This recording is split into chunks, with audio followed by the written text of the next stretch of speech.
Hi everyone, it's Vanessa Ellen from IELTS Prep Me. I just wanted to come on and do a very quick video about the announcement that came out yesterday or 2 days ago about the IELTS One Skill Retake. So if you haven't heard of what it is, you'll soon find out. If you have heard, hopefully I will try and answer some of the questions that you may have. So basically there was an announcement by IELTS IDP Australia, not British Council, but IDP, that in November they will be launching the One Skill Remark, which means that you won't have to do all 4 sections of the exam again if you didn't get the scores the first time. So let me take you through it step by step.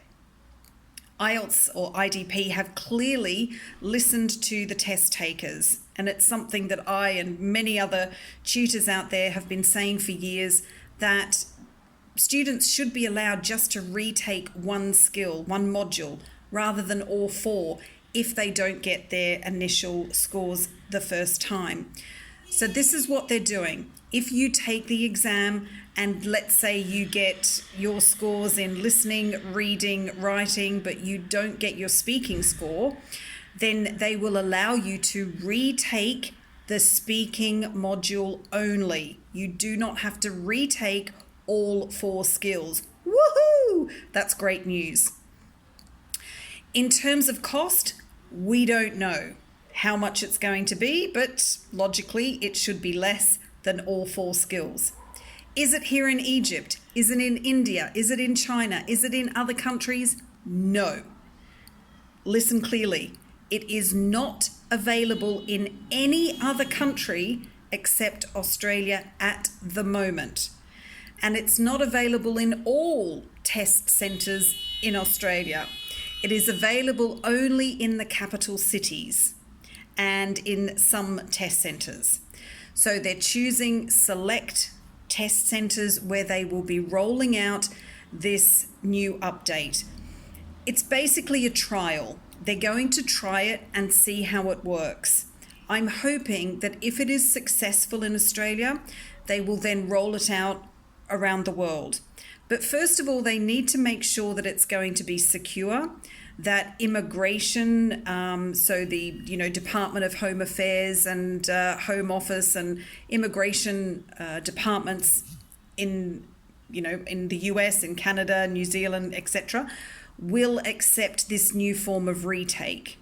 Also, they will have to check with universities and any place that accepts the academic exam. They will need to do the same thing, check to see whether it's going to be accepted. So there's a lot of information that we don't know yet. There's a lot of information that IELTS probably don't know either, but they have to test it and see how it's going to work. So while this is a very exciting announcement, please do not get excited. Because it's not here now. It's only, I will repeat it again, it is only in Australia in certain test centres.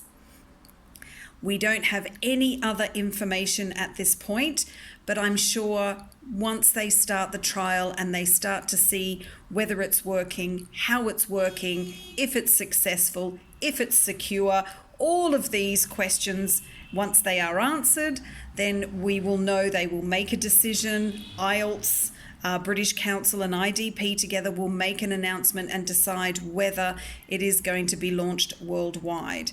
So, like I said, it's a great step forward. It shows that IELTS are listening to the test takers and to tutors.